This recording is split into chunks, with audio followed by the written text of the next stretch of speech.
What's up, YouTube? Welcome back to my channel. It's your boy D Dyson. The Mandalorian Season 3, Episode 7. I love the world building. I feel like we're building towards a hectic and a very climactic season finale that eventually will be bringing into another season and hopefully into a Mandalorian movie, which I've heard that they're going to be making a Mandalorian movie with Dave Filoni. So I'm excited for it. And with this episode, it just takes off where they have their fleet, you know, from Bo-Katan Kryze, getting the Night Owls back and then reclaiming her fleet they went to Planet Navarro and they had to link up, and Din Djarin and Bo-Katan is like, you know, these factions always fought. They're sworn enemies. They don't really know a lot about each other. One takes their helmet off, one doesn't.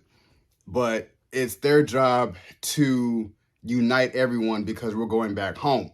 And in the process, you know, before that, we do see the tied end of this New Republic officer. Turns out that she does work for Moff Gideon, and reporting to him, and he goes out to the secret council to basically lay out his plans, because I've seen this the first time they're really throwing around General Thrawn in here, which is going to tie into Ahsoka and how he is trying to reestablish the Empire under him. So I think that he's like heir to the throne, but Moff Gideon is kind of like, I have my own plans because I want to run it my way.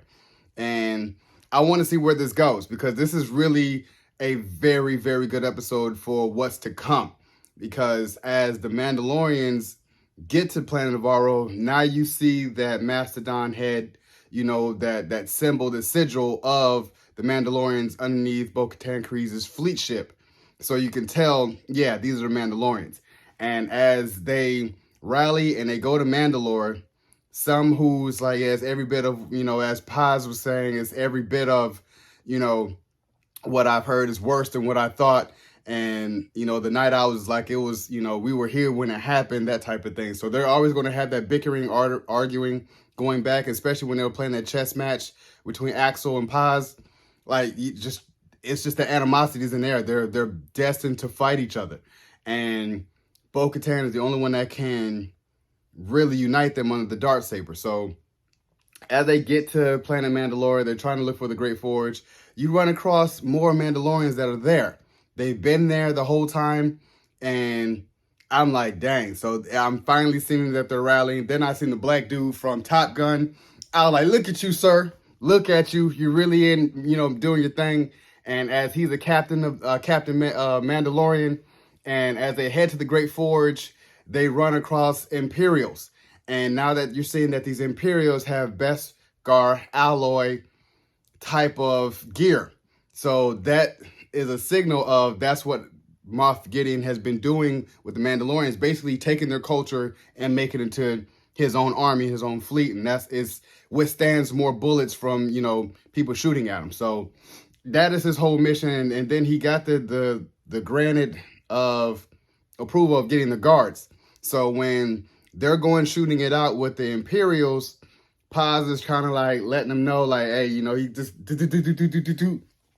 and seeing how I feel like Bo-Katan could have wielded the Darksaber and really knocked them all out, she was kind of like, man, what is going on? What is this? So basically, Moff Gideon has set up his base on Planet Mandalore and been mining the Beskar ever since. So you see him in his full Beskar armor, almost kind of like Darth Vader. And it's like, yeah, he's something to really be, it's going to be hard to stop him. And I feel like the only one that really probably can is Din Djarin, because he has a full Beskar alloy suit as well. So you get into this standoff and they retreat, but Paz, you know, quote unquote, probably loses his life. And I feel like it's going to be up to Din Djarin and Grogu to really take control of using the Force and being a Mandalorian to really stop them.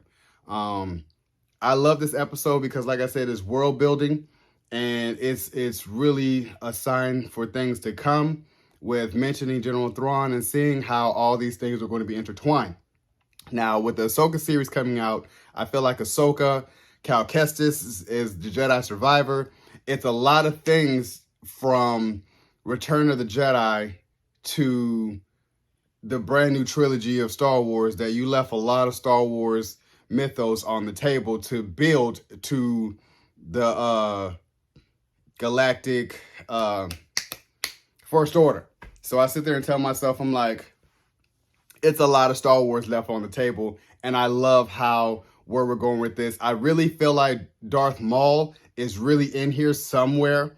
Like we're not fully done with the Obi-Wan Darth Vader, because Darth Vader is, around, I feel like, or is after the Return of the Jedi. So I feel like we have to really get that Darth Maul in here. I feel like Darth Maul has a lot, either it's going to be a flashback or somewhere where he's going to be around.